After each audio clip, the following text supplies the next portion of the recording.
नमो वागम प्रशासमहे। नमस्कार मित्रों, पुनः स्वागत है आपका गुण संधि सेकंड पार्ट के साथ।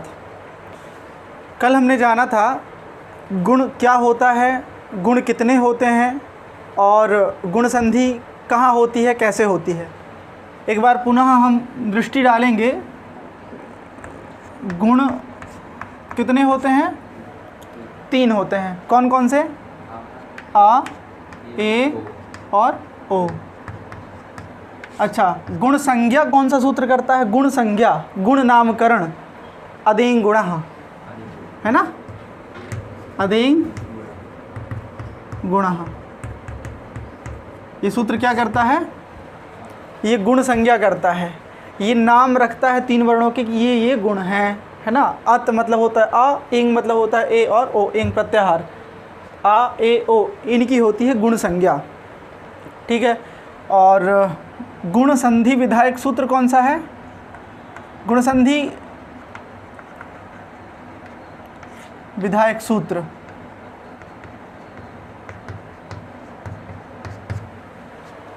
आद गुणः। कौन सा? आद गुणः। इसका अर्थ क्या है?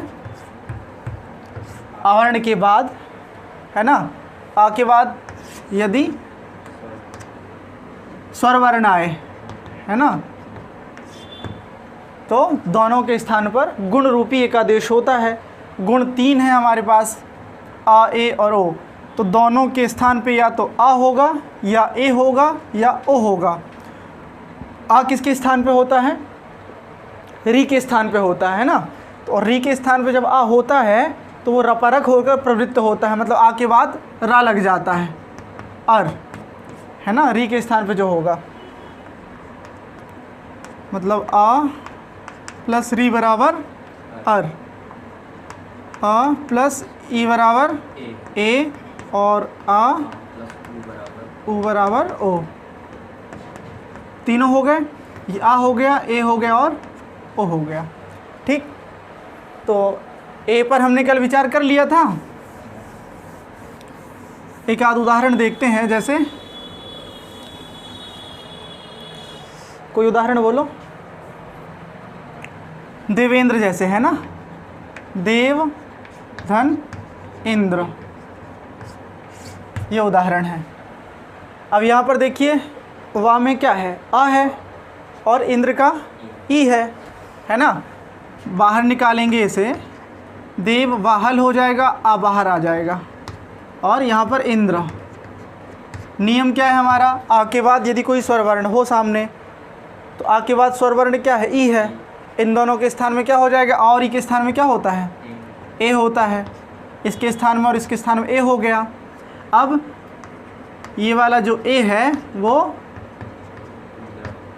वा में मिल गया, दे वा में जब ए मिल गया तो एक की मात्रा लग गई, और आधना और द्रा, देवेंद्र इति सिद्धम।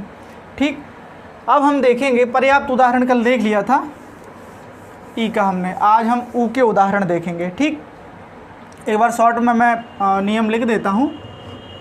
विस्तृत तो कल लिखा ही था, आ प्लस ई बराबर ए और आ प्लस ऊ बराबर ओ, है ना। आ प्लस री बराबर अर, ठीक, और आ प्लस एक आध उदाहरण अगर आपको मिल गया कहीं, तवल कारह वगैरह, तो बोलरी का उदाहरण मिलता है, बाकी इसके उदाहरण ज़्यादा नहीं मिलेंगे आपको, बराबर अल। ठीक, अब देखिए, जैसे उदाहरण है एक सूर्योदय। सूर्योदय, इसको अलग अलग तोड़ेंगे।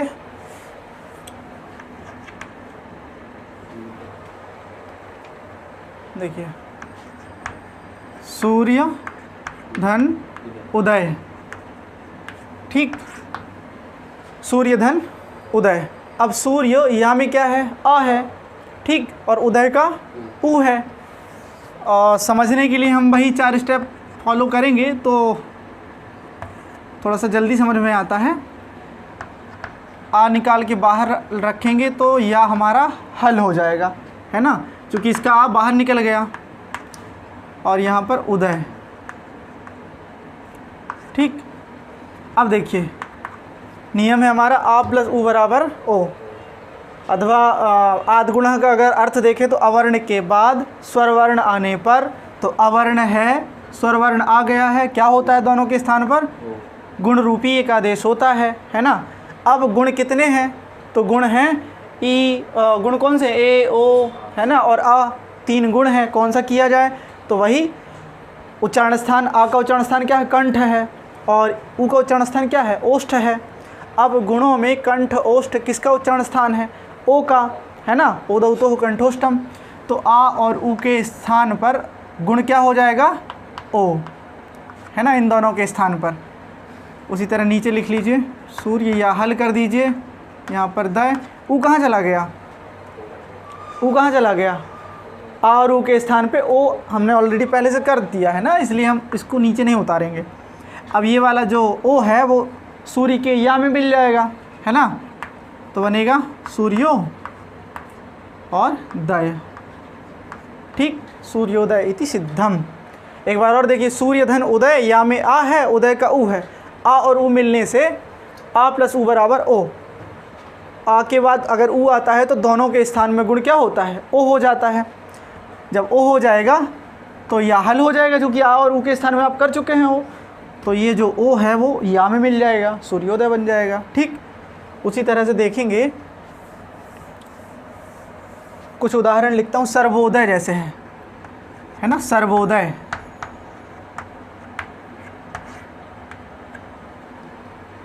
अथवा धनोपार्जन, धनोपार्जन। ठीक, सर्वोदय मतलब क्या होता है? सूर्योदय मतलब क्या होता है? सूर्य का उदय, और सर्वोदय मतलब सभी का उदय। धनोपार्जन मतलब धन का उपार्जन, है ना। तो देखिए एक चीज़ और है, जहाँ पर आपको ओ दिखे वहीं से आपको तोड़ना है शब्दों को। लास्ट में बताएंगे कि ये होता है ना कि ठीक है संधि तो समझ में आ गई, लेकिन ये है कि अलग अलग हम कैसे करें, शब्दों को देख के कैसे पहचाने कि हम कैसे तोड़ना है, कैसे अलग अलग करना है, कैसे उनका विच्छेद करना है। तो हमने दीर्घ संधि में भी पढ़ा था कि जहाँ पर भी दीर्घ वर्ण आपको दिख रहा है बीच में, जैसे विद्यालय है ना, तो दीर्घ वर्ण कहाँ पर है? द्या में आ है, तो वहीं से आपको तोड़ना है, विद्या धन आलय। ठीक, जैसे विद्यार्थी है तो दीर्घ वर्ण कहाँ पर दिख रहा है? विद्या, द्या में आ, विद्यार्थी, विद्याधन अर्थी। ठीक, जैसे गिरीश अथवा गिरीन्द्र, तो दीर्घ वर्ण कहाँ पर है? बड़ी ई है, तो वहीं से हमें तोड़ना है, गिरिधन इंद्र अथवा गिरिधन ईश। ठीक, तो देखिए यहाँ जहाँ पर आपको ओ दिख रहा है वहीं से आप तोड़ेंगे, सर्वधन, सर्वधन उदय, है ना। अब देखिए सर्व बा में क्या है? आ है, ठीक, और उदय का उ है ना। जब आपने बाहर निकाल लिया आ वा का, तो क्या हो जाएगा? यहाँ पर वाह हल हो जाएगा, और यहाँ पर उदय। ठीक, इसके बाद नियम लगाइए, कौन सा नियम, कौन सा लगाएंगे? आद्गुणः। तुरंत ये दौड़ के आता है, जहाँ पर ऐसी स्थिति बनती है आ के बाद यदि कोई स्वर वर्ण आ जाए, है ना, आ के बाद यदि ई उ आ जाए तो क्या होता है? उन दोनों के स्थान में गुण रूपी एक आदेश होता है। अभी तक हम दीर्घ संधि में क्या पढ़ रहे थे कि आ के बाद आ आने पर दोनों के स्थान में बड़ा हो जाता है, ई के बाद ई आने पर दोनों के स्थान में बड़ी हो जाती है। उसी तरह से यहाँ पर आ के बाद यदि उ आए तो दोनों के स्थान में ओ हो जाता है ना। और ये कौन डिसाइड करता है? पाणिनि का सूत्र, ये पाणिनि जी डिसाइड करते हैं, है ना, कि इस आद्गुणः तुरंत दौड़ के आएगा यहाँ पर कि ये मेरी यहाँ पर प्रवृत्ति है। तो अवर्ण के बाद उ है, इन दोनों के स्थान पे आपने कर दिया ओ, है ना। सर्व का वा हल है, और यहाँ पर द, वही हल व्यंजन जो होता है, उसके बाद यदि कोई सामने स्वर वर्ण हो तो वो स्वर व्यंजन में मिल जाता है। तो जब मिल जाएगा क्या बनेगा? सर्वो और दय, सर्वोदय। ठीक, ये गुण संधि है, बहुत इजी है। उसी तरह से धन धन उपार्जन, धन धन उपार्जन। देखिए इसमें आ है छोटा आ, और यहाँ पर उ है, दोनों को मिला के क्या कर देंगे? वही ओ कर देंगे। ठीक, अब आपने ऊ के स्थान पे और धन में जो आ छुपा हुआ है उसके स्थान पे, है ना, ओ कर दिए हैं। तो ये धन का ना हल है ना, जब ये ना हल है तो ये वाला ओ काहे में मिल जाएगा, ना में मिल जाएगा, तो बनेगा धनो। और यहाँ से ये 3 वर्ण पार्जन, है ना, धनोपार्जन। ठीक,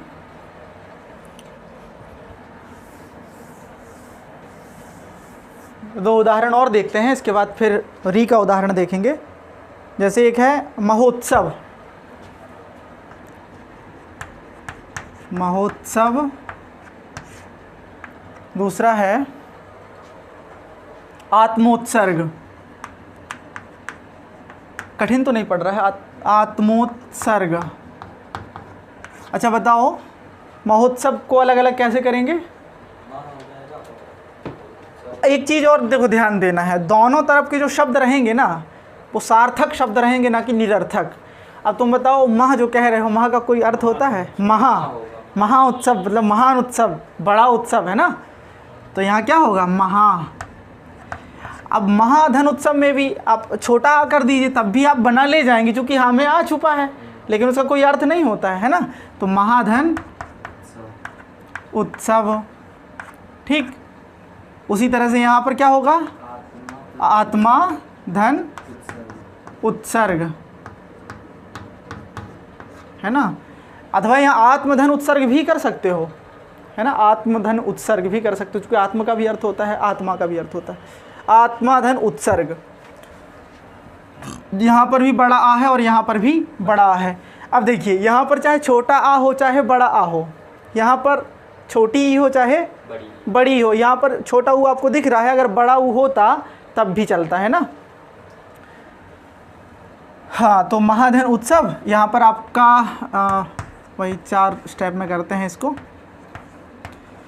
हाँ में क्या है, कौन सा स्वर है? बड़ा आ है, बाहर निकाल लेंगे उसे, तो हाँ क्या हो जाएगा? हल हो जाएगा। आ आपने बाहर निकाल लिया, यहाँ पर उत्सव। उसी तरह से यहाँ पर भी देखिए, आत्मा महल हो जाएगा, आ आपने बाहर निकाल लिया, है ना, उत्सर्ग। ठीक, नियम क्या कहता है आपका? आद्गुणः की आवर्ण के बाद यदि कोई स्वर वर्ण आ जाए तो दोनों के स्थान में गुण होता है ना। गुण क्या है? और गुण क्या है? आ, ए और ओ, ये 3 गुण हैं। ठीक, तो अवर्ण के बाद आपका स्वर वर्ण है सामने, आ और उ। अब इनके स्थान में कौन सा गुण हो? ओ होगा। क्यों ओ ही होगा? हम ए क्यों नहीं कर सकते हैं? हमें तो ये करना है। हाँ, आ और ऊ है, क्योंकि आ का उच्चारण स्थान कंठ है, इसका उच्चारण स्थान क्या है? कंठ है, और ऊ का उच्चारण स्थान है ओष्ठ, है ना। अब हमें गुण वर्णों में जो 3 वर्ण हैं गुण वाले, ए, ओ और आ, इन तीनों में कंठ और ओष्ठ किनका उच्चारण स्थान है वो देखना पड़ेगा। तो ओ का केवल यहाँ पर कंठोष्ठ उच्चारण स्थान है ना। ए का कंठ तालु है, आ का केवल कंठ है, तो नहीं काम चल सकता है, इसलिए कंठ ओष्ठ केवल ओ का उच्चारण स्थान है, इसलिए आ और ऊ के स्थान पर ओ ही गुण होगा। ठीक, आ और ऊ के स्थान पे हमने कर दिया ओ। ठीक, इस यहाँ पर भी ओ। ठीक है, अब देखिए, हाँ हल है आपका, है ना।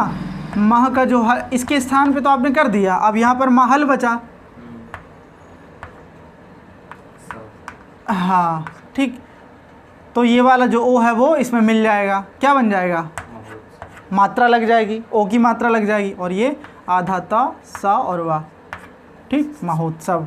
उसी तरह से यहाँ पर महल है, तो आत्मो, इसके और इसके स्थान पे आप कर चुके हैं, आधा ता सा और गा। ठीक, आत्मोत्सर्ग और महोत्सव। ठीक,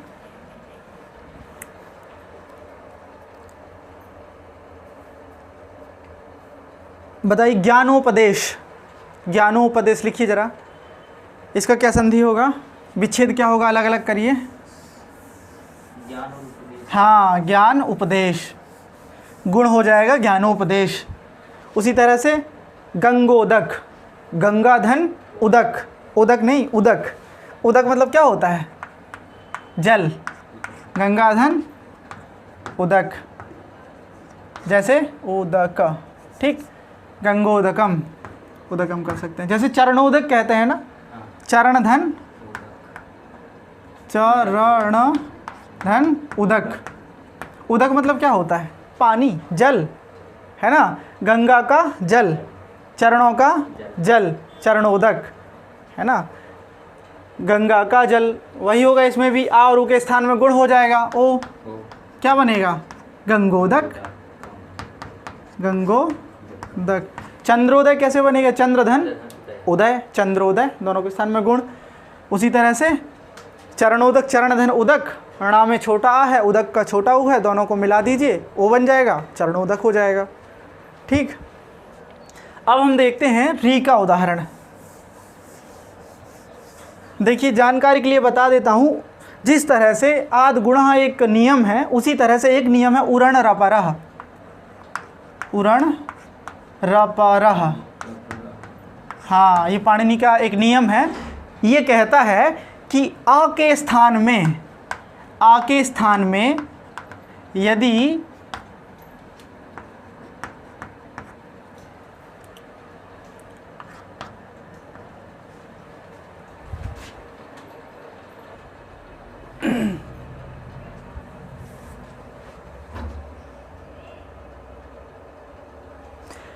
देखिए, उरण रपरः क्या कहता है?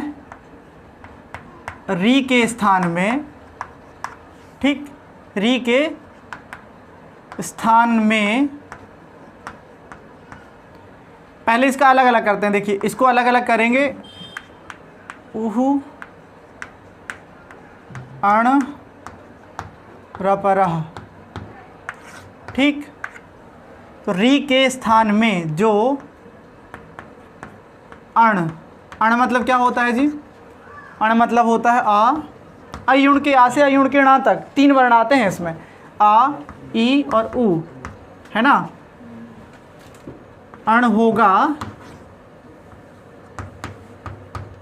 वह रपर होगा। रपर मतलब क्या होता है? रा परक, मतलब रा बाद में लगेगा उसके, हमेशा, है ना। जैसे री के स्थान में आपने क्या किया? अण मतलब आ किया, तो आ जो रहेगा वो रा इसके पर में लग जाएगा, अर लगेगा।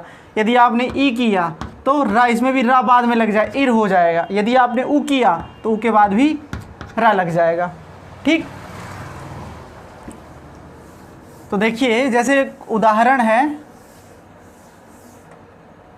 देवर्षि, है ना, देवधन,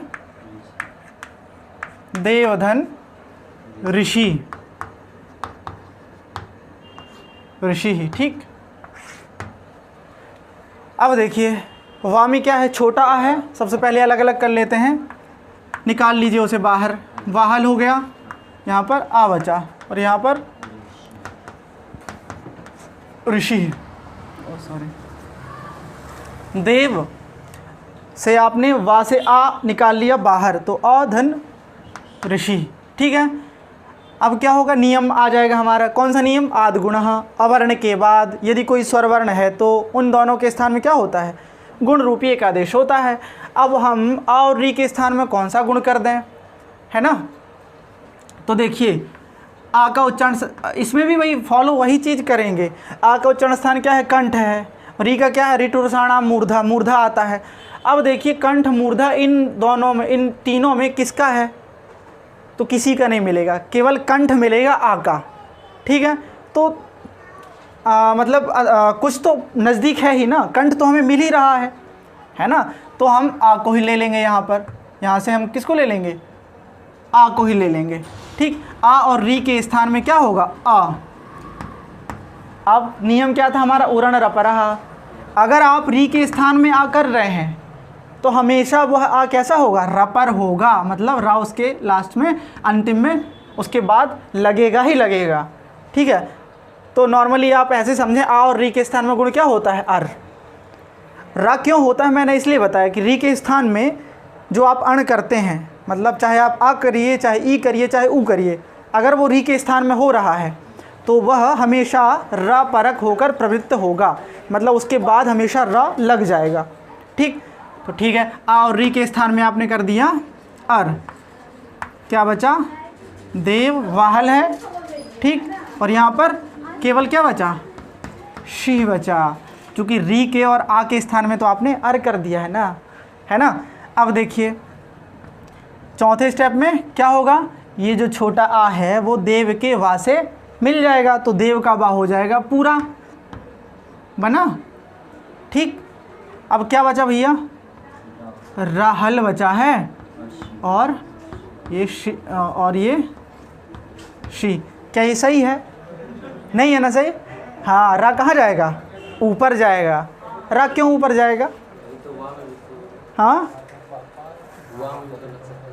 देखिए रा के बाद यदि कोई व्यंजन वर्ण आता है तो रा हमेशा कहाँ सर पे चढ़ जाता है व्यंजन के जो बाद में है, और रा के बाद यदि कोई स्वर वर्ण आए तो इधर वाले, जैसे दो उदाहरण है, एक है दिख रहा है सर इधर, एक है कर्म और एक है क्रम, है ना। देखिए दोनों में रा है, लेकिन एक में तो ऊपर चढ़ा है और एक में नीचे है। ऐसा क्यों, क्योंकि अब जब इसे खोलिए आप, अस्थि पंजर एकदम अलग अलग कीजिए, क हल धन छोटा आ, है ना, धन, फिर क्या आएगा, रा आधा, है ना, और फिर माँ, फिर आ। इसको खोलिए, का, हाँ, फिर आधा रा, फिर आ, फिर माँ, फिर आ। देखिए स्पष्ट है। इस रा के बाद क्या है, माँ आया है, व्यंजन वर्ण है ये, तो कहाँ चला गया, ऊपर चढ़ गया माँ के, है ना। और इस रा के बाद स्वर वर्ण आया है तो कहाँ चला गया, जो उसके पहले व्यंजन था उसके नीचे आ गया, है ना। इस तरह से रा काम करता है, और अंतिम में अगर आएगा तो वो विसर्ग बन जाएगा। 3 गति होती हैं रा की, है ना। इसके लिए है अचाम दृष्ट्वा अधो याति हलांस चोपरि गच्छति अवसाने तु विसर्गः स्यात् रेफस्य त्रिविधा गति। जो रेफ है उसकी 3 प्रकार से गतियाँ हुआ करती हैं। अचाम दृष्ट्वा, अच मतलब होता है स्वर, अच मतलब क्या होता है, स्वर वर्ण, उनको देखकर अधो याति मतलब नीचे आ जाता है। तो यहाँ पर अचाम दृष्ट्वा अधो याति दिख रहा है ना, कि अच वर्ण को देखा तो वो नीचे आ गया, ठीक। और हलांस चोपरि गच्छति, हल वर्ण, हल मतलब होता है व्यंजन, हम पहले ही देख चुके। अच मतलब होता है स्वर और हल मतलब होता है व्यंजन। चूँकि अच प्रत्याहार के अंतर्गत सारे के सारे स्वर वर्ण आ जाते हैं और हल प्रत्याहार के अंतर्गत सारे के सारे व्यंजन वर्ण आ जाते हैं, ठीक। तो ठीक यहाँ पर भी उसी तरह से चलेगा। रा के बाद क्या है, स्वर है कि व्यंजन, व्यंजन है ना। रा तो ई तो बाद में लगा है ना, शा के उस तरफ है ई, तो ये जो रा है वो इसमें चढ़ जाएगा, देवर्षि बन जाएगा, ठीक है। ठीक है, इसी तरह से हम देखेंगे एक और।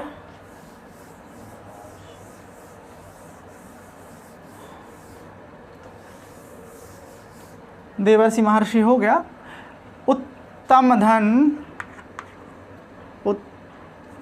उत्तम धन ऋण, और एक देखेंगे अधम, अधम धन ऋण।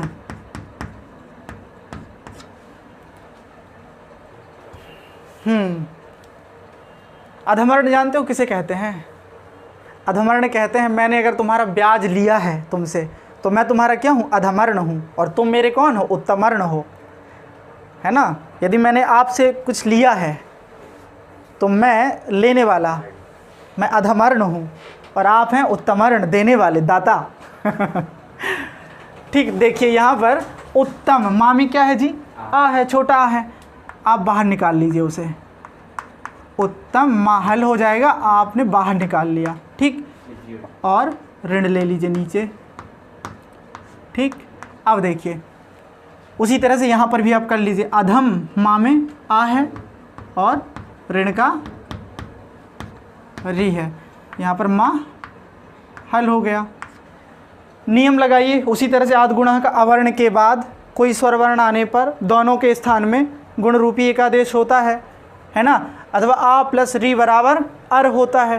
तो आ के बाद यदि री आए तो दोनों के स्थान में क्या होता है, अर हो जाता है, अर कर दीजिए। यहाँ पर भी दोनों के स्थान में आप कर दीजिए अर, ठीक। यहाँ पर आ जाएगा आपका उत्तम माहल है, और यहाँ पर केवल णा रहेगा, यहाँ पर भी केवल णा रहेगा, क्यों रहेगा, री कहाँ चला गया, इसमें आ गया था। हाँ री और आ के स्थान पे तो आप ऑलरेडी क्या कर चुके हैं, अर, अधम, बस मिला दीजिए, आ माँ में चला जाएगा, है ना, तो क्या बनेगा, उत्तम माँ पूरा हो जाएगा ना, ये वाला जो आ है वो यहाँ आ गया तो माँ हो गया पूरा। अब रा के बाद क्या है, व्यंजन वर्ण है, तो क्या होगा, व्यंजन जब सामने आया तो वो ऊपर चढ़ जाएगा, तो णा के ऊपर चढ़ जाएगा, उत्तमर्ण, उत्तम धन ऋण उत्तमर्ण।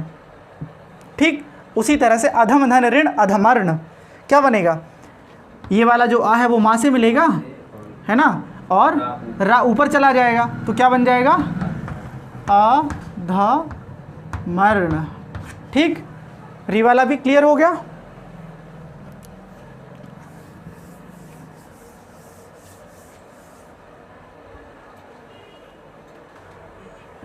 देखिए नियम तो हम जान ही गए हैं कि आ के बाद यदि कोई स्वर वर्ण आए तो आ और ई के स्थान में ए होता है, आ और ऊ के स्थान में ओ होता है, आ और री के स्थान में अर हो जाता है।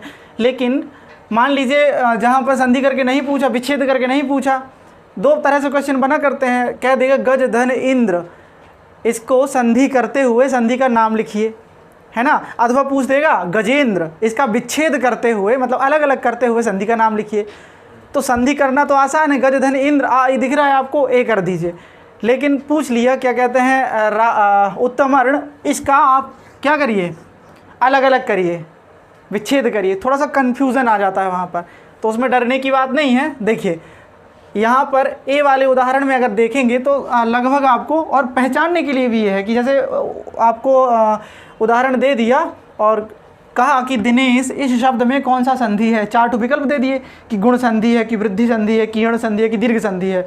तो आपको पहचानने के लिए भी, जैसे दीर्घ संधि में हमने देखा था कि दीर्घ वर्ण बीच में रहेगा, है ना, इसमें क्या रहेगा, या तो ए रहेगा ऊपर या तो ओ रहेगा, है ना, ऐसे आप पहचान सकते हैं कि इसमें गुण संधि है। आंख बंद करके अगर ऊपर ए की मात्रा लगी है, यदि ऊपर ओ की मात्रा लगी है तो 100% गुण संधि है। और जहाँ पर आपको ए की मात्रा दिख रही है वहीं से आपको तोड़ना है। गजेंद्र जैसे है, जहाँ में ए की मात्रा है तो गजधन इंद्र, उपेंद्र है तो उपधन इंद्र, सुरेंद्र में रामे है तो सुरधन इंद्र, ठीक, दिनेश में दिन धन ईश, ठीक, और महेश में महाधन ईश, ठीक। उसी तरह से यहाँ पर भी है, जहाँ पर आपको ओ की मात्रा दिख रही है वहाँ पर गुण संधि है। और इसको अलग अलग करने में भी गंगा धन उदक, गा में है ना ओ की मात्रा तो गंगा धन उदक, चंद्रोदय उस तरह से चंद्र धन उदय, ठीक। उसी तरह से धनोपार्जन धन धन उपार्जन, ग्राम धन उदय, और आत्मा धन उत्सर्ग आत्मोत्सर्ग। और यहाँ पर री के उदाहरण में जहाँ पर आपको अर ये ध्वनि सुनाई दे, है ना, जैसे ब्रह्मर्षि महर्षि, अर की ध्वनि सुनाई दे रही है ना बीच में, तो वहाँ से उसको अलग करना है ना। जहाँ पर अर की ध्वनि सुनाई दे आपको वहाँ पर 100% श्योर रहिए कि यहाँ पर गुण संधि, ये कन्फ्यूज़ कर सकते हैं, ठीक। तो आज के लिए इतना ही, लाइट भी चली गई है, धन्यवाद।